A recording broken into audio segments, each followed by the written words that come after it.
Hey Marilyn, Sally, and Val. Thanks so much for taking care of the garden and the greenhouse while I'm away.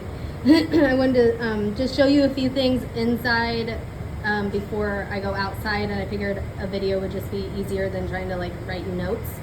I got rid of a lot of the plants, not a lot, because as you can see, there's still a lot in here. But I did get rid of a fair amount of plants today in hopes of just kind of reducing what needs to be taken care of while I'm gone.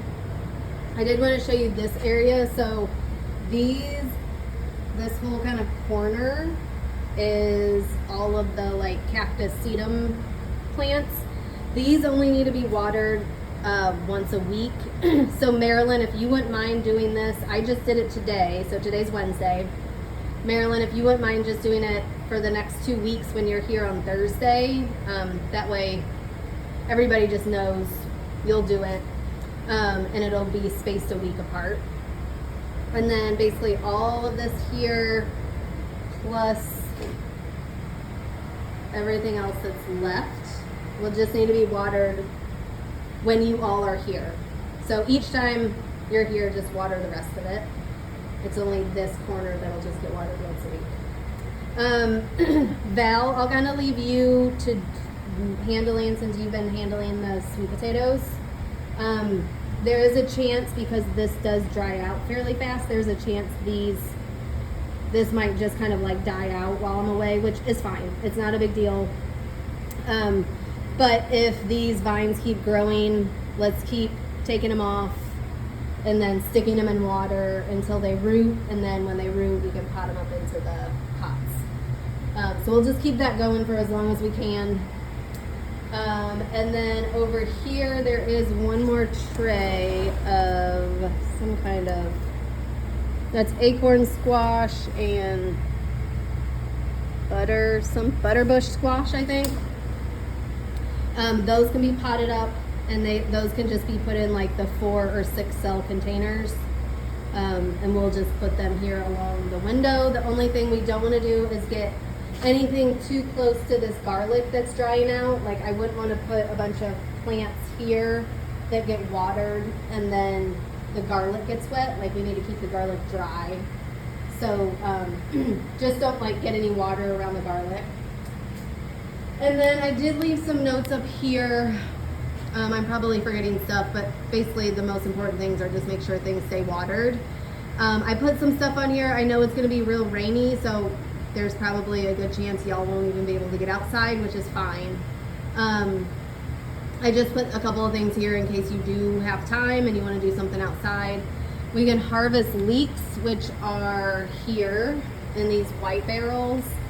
Some of them are big and some of them are still kind of small, but we're going to be getting rid of these containers soon enough, so we might as well just harvest them. You can cut out, see this like long, it's starting to flower. You can cut that out, and if I have time today, I'll go through and cut those off, actually. If I don't have time, then those will still be on there, and you can just cut them off and just send up the rest of the leeks. Okay, then outside, let me show you a few things. Sorry, I'm like turning really fast, and that probably like is not great for the camera. Both the strawberry tower and these herb towers, if you wouldn't mind when you all come in, is just like give them a twist. If I can do this, I don't know if I can do it with one hand. You like kind of twist it around so that a different side is facing the front. And if we do that consistently, then all the sides will get sun and also water, because it seems to like different areas get different amounts of water when it rains. So yeah, that would be one thing you could do each time you're here. And then I did want to point this out. This tomato plant has these spots. It's probably some sort of, I don't know if it's a fungal thing, because I'm noticing they're kind of coming up to these higher leaves. I might just cut off the bottom branches and see what happens. I would spray them with I have this disease, it's like Monterey disease control spray, but obviously it's about to rain. for a long time. So I don't know if that's just gonna wash right off. Again, I might try to do that before I leave. If they're just diseased and they're goners, then I guess that just is what it is. Then as long as it's raining, which I think we just planted cowpeas today in this bed, and we planted okra in bed 23 way in the corner. I'm assuming we're going to be getting enough rain that you're going to start to see them germinate within the next week, and you won't have to worry about watering. But I guess if for some reason the forecast is way different than what it says now, right now it looks like there's a chance of rain like every day for the next 10 days. And we haven't seen that germinate, then we might just need to water the cowpeas in that okra bed in number 23. Oh, here's something else. It's kind of like a, if you have time and you want something to do, task, but if you don't, not a big deal. This oregano down here needs to be cut back, and it could probably be like reduced by a half. So if you just want to go in here and like from here over, just harvest all of that. And we can just put those in like little baggies, just kind of divide it up into small bags, because nobody needs like that much oregano. That's something that can be done. And then I would keep an eye on the tomatoes in this bed. This is number 8, I think. Because it is putting on fruit, but I don't know how long it's going to take to ripen. And I think these, although now I'm looking, that tomato is not the same as that tomato. I thought that this was all the same type, but obviously it's not. So I think at least I think that one was just supposed to be a yellow one. So anyway, they might just ripen to a yellow color, just FYI. Oh, this one is putting on fruit, or putting on, yeah, oh yeah, there's some little ones there. So you might just want to peek out here if the weather's nice enough, and see if any of the tomatoes are ripe. And then this bed, there was an ant pile, or an ant hill in this corner. I dug it out. There's still ants in here now, but a lot of times they disperse if you get the queen. So this bed I would like to plant okra in, but not if the ants are still there. So you can just take a shovel and kind of like stab at that area.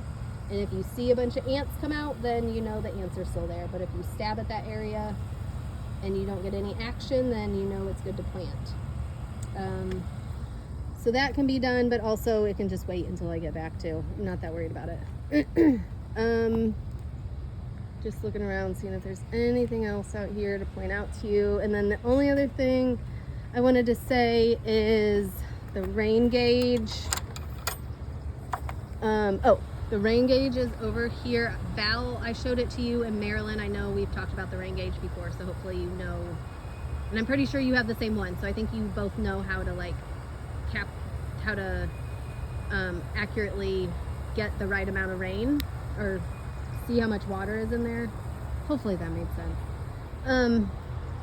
But I did want to show you real quick on the irrigation system. Again, you probably don't even have to worry about the irrigation system because it looks like we're getting so much rain.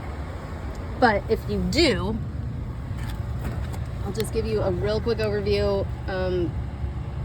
Right now it's set to off. If you need to turn it on, you just flip it to auto. The only thing you have to adjust is what day it comes on. So right now this is Monday set to on. If you want Monday off, just flip that. If you want it on, flip the on button. So you can go through here day by day and say whether it should be on or off. So if after we get all this rain, then it's supposed to be dry for like dry and super hot for a week. Just kind of keep an eye on the plants, and if stuff looks dry and it looks like we need to run the irrigation system, just adjust the days that it turns on and put it to auto. The only thing, oops, I am gonna adjust the time it starts. So this is watering start time. I am going to put it to start at like 8 a.m. And the only other thing, which I don't know how long it should run yet because I haven't played with this enough, I just have all the zones set to 25 minutes. It might need more. So I just want you to know that that is something that can be adjusted too. You just go to, we have zones 1 through 4. Sorry, zones 1 through 4. Sorry, I don't know if that was in the camera. 1 through 4 are the zones, and this is, you can adjust how long the zone runs. So right now you can see they're all set to 25 minutes. Zone 3, zone 4, 25 minutes. So if you run it for 25 minutes and it still looks dry, or you think it needs more, feel free to like turn that number up. It might be that we need to run these zones for like an hour because it's on drip. I don't really know yet though. So anyway, I'm gonna keep this off. But again, if you want it, turn it to auto and just adjust the days. That's about all there is to that. And then, oh, I do want to let you know too that, sorry this video is so long, I apologize. I will not be able to text, so shoot me an email if you need to just let me know something. Otherwise, I'm gonna leave here. I have this paper here. I'm gonna leave just my email address and then Laura Arnold's contact information, so that if you need anything while you're here, anything that like needs to be taken care of, just contact her or go up to the front desk and someone inside can help you. I think that's it. Thanks again for helping out while I'm away. I really appreciate it. I hope things are just easy squeezy while I'm gone. I think all the rain we're about to get is gonna help. So reach out, send me an email if something comes up, but otherwise I'll talk to you guys in a couple weeks. Thanks so much. Bye.